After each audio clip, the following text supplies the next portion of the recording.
नौसेना प्रमुख एडमिरल दिनेश के त्रिपाठी कहते हैं, भारतीय नौसेना का लक्ष्य स्पष्ट है, एक युद्ध तैयार, विश्वसनीय, एकजुट और भविष्य के लिए तैयार बल बनाए रहना। इसी लक्ष्य के तहत रक्षा मंत्रालय की मदद से भारतीय नौसेना ने पिछले एक साल में 12 जहाजों, एक पनडुब्बी और एक विमान स्क्वाड्रन को कमीशन किया है। आज के कमीशनिंग से भारतीय नौसेना की ऑपरेशनल पहुंच, उपस्थिति और प्रतिक्रिया क्षमता मजबूत होगी। उतना ही चैलेंजिंग हो गया।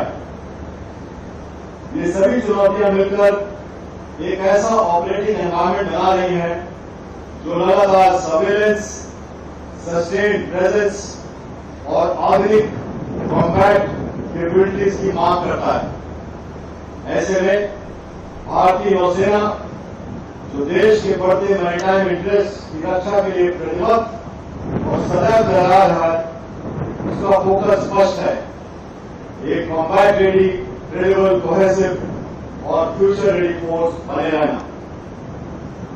इस दृढ़ संकल्प के तहत रक्षा मंत्रालय की सहायता से भारतीय नौसेना ने पिछले वर्ष से लेकर अब तक 12 जहाज, एक पनडुब्बी और एक एयरक्राफ्ट स्क्वाड्रन को कमीशन किया है।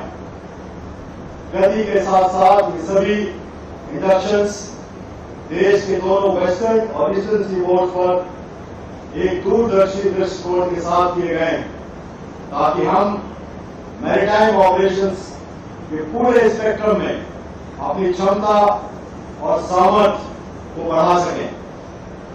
इसी संदर्भ में आज की एयर कमीशनिंग भारतीय नौसेना की ऑपरेशनल रीच, प्रेजेंस और रिस्पॉन्सिवनेस को और सुदृढ़ करेगी।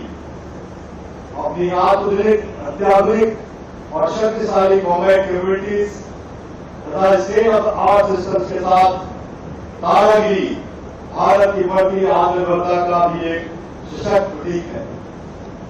इस जहाज में 75% से अधिक इंडिजिनस कंटेंट है और खास बात यह है कि इस प्लेटफॉर्म का निर्माण किसी क्लास के पहले शिफ्ट की तुलना में लगभग 15% कम समय में पूरा किया गया।